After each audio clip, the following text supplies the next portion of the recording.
Hello, I'd like to relate to you an experience I had recently while 3D printing this wreath here. This is a Lego giant sized wreath I printed out of green silk PLA and some cheap red PLA that I got in a sample pack somewhere. Anyway, the issue is that the pieces which fit inside each other, these top pieces here, which fit inside the bottom pieces, well, one problem is these are too tall to fit in here because there's actually a conical taper in here, and you only get about that much of a gap. Where you get like that much of a gap, whereas you get about that much space for the nub. So if you want them to press flat, you actually have to have a shorter profile. The other issue is the tolerances. This is like, what is it, 0.05 millimeters smaller than this here. So I used some hacks of 3D printing to get it together, because while I was trying to put it together originally, parts just snapped on me because they just couldn't handle the stress. So with that, I have a trusty caliper here, and let's measure the inner diameter first. So here we have roughly 23.49 here. Let's see if you can see that. It looks backwards to me. It's probably recording backwards for you too, but I don't care. I'll just tell you. So it's 23.49 there, and so here it's 23.97. So very close to, sorry, 0.5 millimeters larger. And so you expect this 0.5 to fit inside of something that's 0.5 millimeters less. Maybe like 0.1 I could see, or 0.15, but come on, 0.5? No. So, at least in a couple of cases, what I did was I took the difference, not the difference, but I took the ratio of these two measurements. So, I'll pull that up here. Yeah, so as I was saying, there's a tolerance here, so we need to calculate the percentage difference. So pull out the calcu, just gonna type in there we go.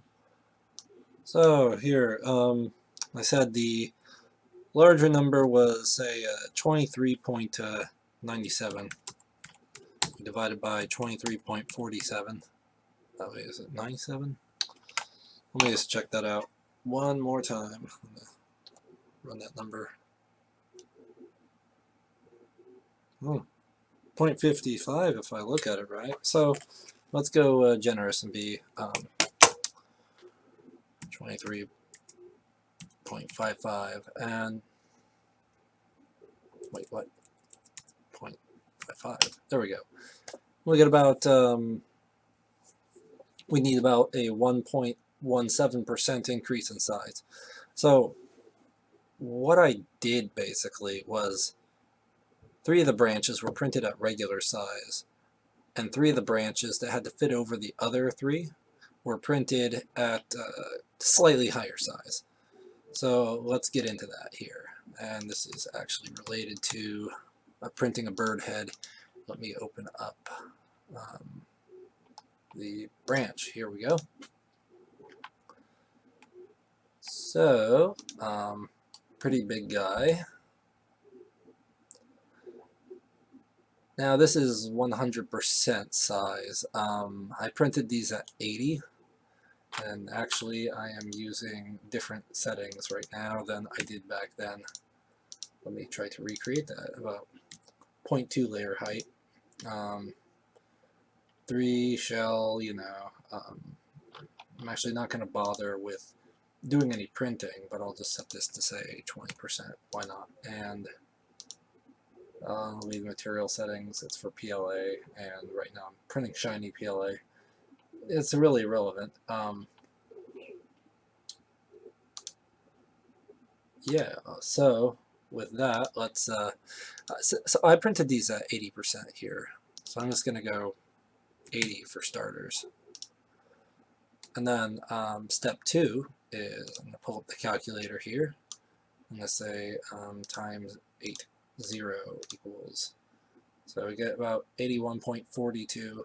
Now, because I want there to be some snap, some tightness in the fit, what I'm going to do is I'm going to say 81.4 or something. I'll pick that as a size, so 81.4%. This is kind of a play it by ear sort of thing. So that makes the holes on the bottom a closer fit for the nubs on the top. And so then I still have made this part larger, so the little red dots that fit on it, they have to fit, but they haven't gotten any larger. I mean, you could always print them larger by sizing them up, but also you have the same tolerance problem inside the red dots as you do brain fart as you do with the leaves themselves, because they're about the same in the terms of scale. So then you'd have to print these even bigger, probably what, 83% or 84%. Well, probably 83%. But I did another trick here. I've got I don't know if this is one of the built-in plugins or not, but let's see here. I pick a cylinder. Here, got a cylinder, and what I do is I pick this guy. Was this the right one? No. Where did it go? Here we go. Okay, so in this menu here, you can say mesh type, print to support, modify setting for overlaps. I pick cutting mesh here. Drop down support mesh, whatever that means.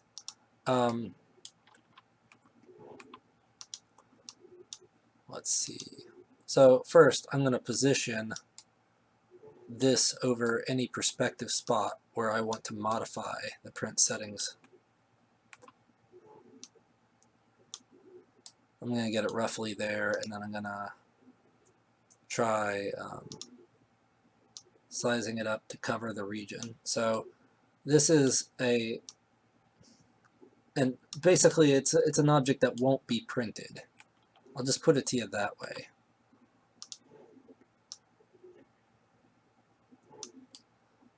So what do we know about this object? It's about 16 millimeters high at 80%, and I'm gonna guess that what? Let me just measure this out here with my caliper.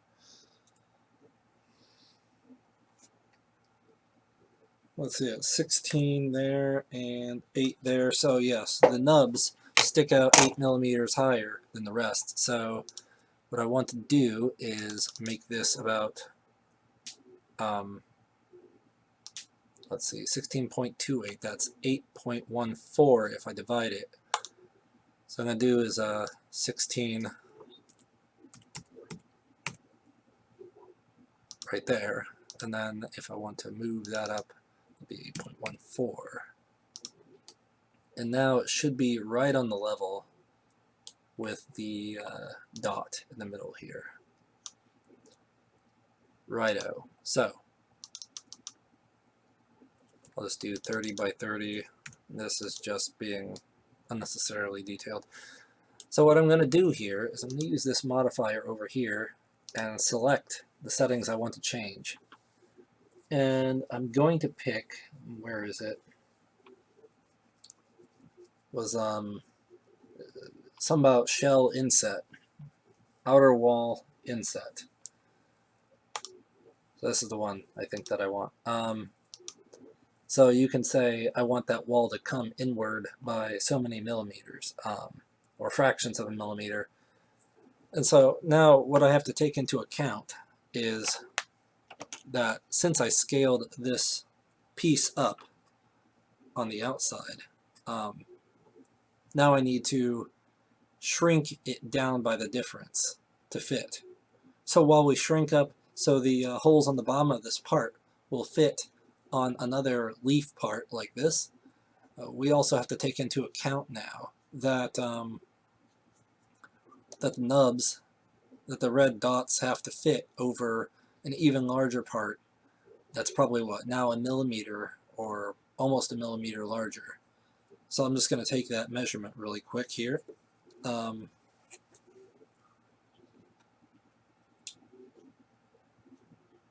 Actually, I may not need to. Let's try this on for size. So we took here about is it 23.97? Yeah, say 23.97, and we multiplied it by. Oh, geez, I broke it. Where's the history? There's supposed to be like a history. Here we go. So I got this number here from the. Oh, please. Fine, I'll copy paste it. All right. Got this number here. I'm going to multiply it by 23.97. Seriously, there's still a 0 in there. I can't believe this. Okay. Paste times 23.97. Bam, there we go. So we get about the outer diameter, since it's been scaled up, is now about 24.39. But remember, our inner diameter of the buttons hasn't changed, and it's the same as the original parts, which is about 23.58 or so, 23.58. So what we'll do is we'll say minus 23.58. And so the overall difference in diameter is about 0.8 millimeters. So now what we're going to do is we're going to divide that by 2, because we're taking off, this is like a radius operation, since we're taking off about 0.4 millimeters on each side. So we'll say over 2. I don't need to be a rocket scientist with this, but I'll just say about 0.4. So 0.4.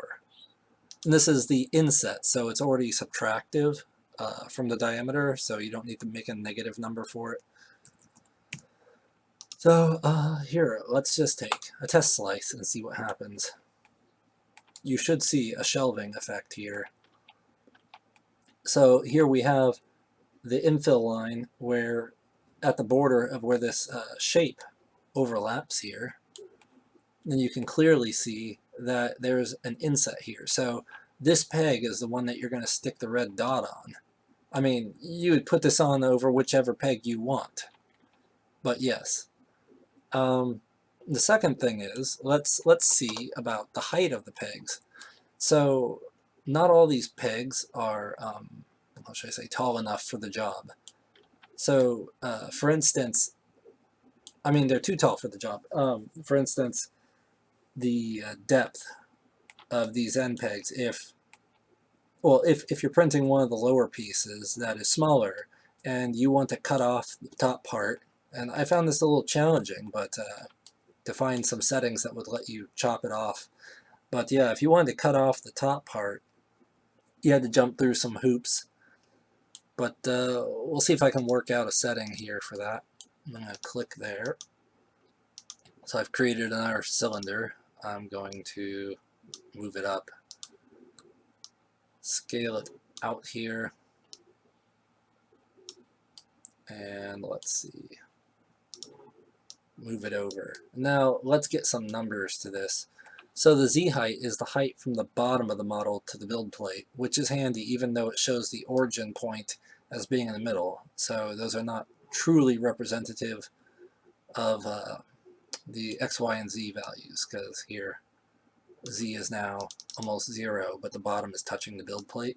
So what I'm going to do is I'm going to go measure the height of the inside before the taper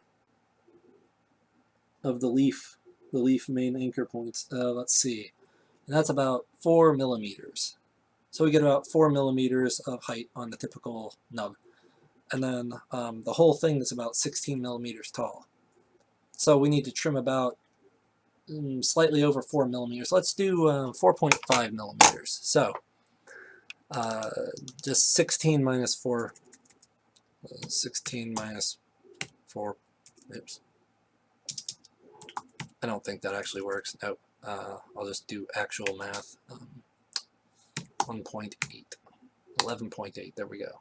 So that's slightly greater. So we want to chop off the top of this here, right? So how do we do that? So we go back to this weird screen here and modify setting for overlap and say cutting mesh. I don't know what drop down support mesh is. I'm done with that. Let's see, what will we do? Wall line count. Let's mess with that.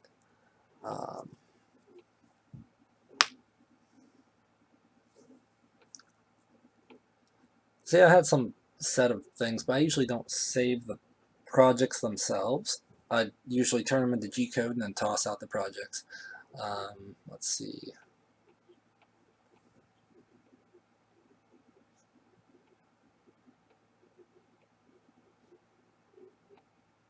Ooh, I wonder, where's the inset? Outer wall inset. I'll try messing with that here. Infill density, that's something. So infill density, definitely want to set that to 0. Let's just slice and see what we get. Just out of the gate.